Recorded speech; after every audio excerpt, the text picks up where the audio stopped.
Cindy McLeish, the Shadow Minister for Tourism, Major Events and Sport. Thanks for joining us on Flow today. It's my pleasure.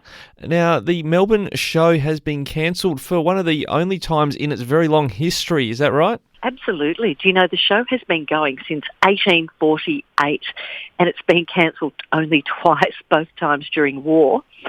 And of course, up until last year, and now we see it's been cancelled for 2020 and 2021. The Andrews government in recent weeks have been announcing that they've got this program to encourage school students to understand how things operate on farms. I would have thought the Melbourne Show is a perfect opportunity to build that bridge between regional and metropolitan Victorians.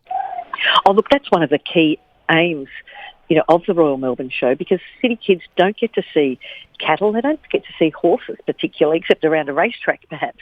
But, they don't get to see them jumping, they don't get to see sheep and goats and chooks and all of those sorts of things that we take, for granted in the bush. And so when they get to the show, it's one of the most popular things to do is to go and see all the farm animals. And if you go into one of the nurseries, where they've got the baby animals, they're always chockers because people love to see those animals.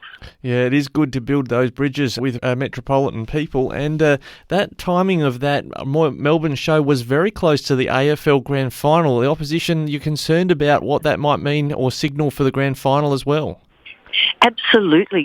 If the Show Society has no confidence to be able to put, their big event on with large crowds, which is 8 weeks away, mind you. What does it say about the AFL Grand Final, which is due to be held 2 days after, the major show day? Yeah, because the teams, they've had to move around with lockdowns and play behind closed doors. I know that the Victoria suffered missing out on having the Grand Final, had to go to Brisbane for the first time in a long history up there. What's the impact going to be if the AFL Grand Final can't go ahead in Melbourne? Look, the impact's on many levels because you get the buzz in the city of so many people coming, and even if they're not at the game, they're at other venues and having, grand final events, and there's loads of hospitality and catering and things like that happens at the time, and there's a real buzz in Melbourne, and hotels are full, and gosh, they certainly need it. And so you lose all of that, but also for the clubs involved, it's a big deal to be in a grand final, and certainly for the Victorian-based clubs, it's an opportunity for them to try and get ahead financially as well. And I know that every time that a game happens without crowds, it puts the pressure on the clubs. It's much harder for them to run their organisation like they would typically do. So they have to make cuts, as we've seen last year. We saw a lot of positions be removed from football clubs.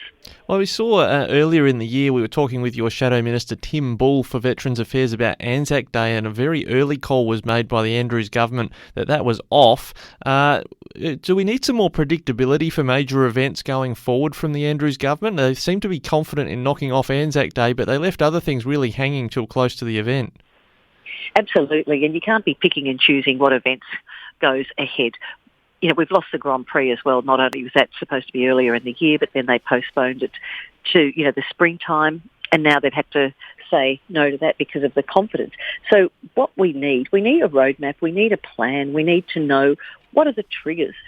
Do we need a certain vaccination rate within the community? Can we use rapid testing, which means, you can get your results back in, between 15 and 30 minutes. And I know other states and other countries are using that at big events as well where people haven't been vaccinated. So there are things that can be done, but we need to see the plan about what it looks like and what are we aiming for to have these events on track so that the organisers have got a bit of a heads up. Yeah, with Melbourne considered around the country as the major events capital of the nation, that seems to be on the line at the moment. Look, it does, and we've had Craig Tiley from Tennis Australia come out and say, you wouldn't want to lose an Australian Open 2 years in a row from Melbourne. That's very risky. Yeah. Well, Cindy, thanks for speaking with us quickly today. Appreciate that, and we'll watch and see if we get more confirmation about the grand final in the next few weeks. No worries.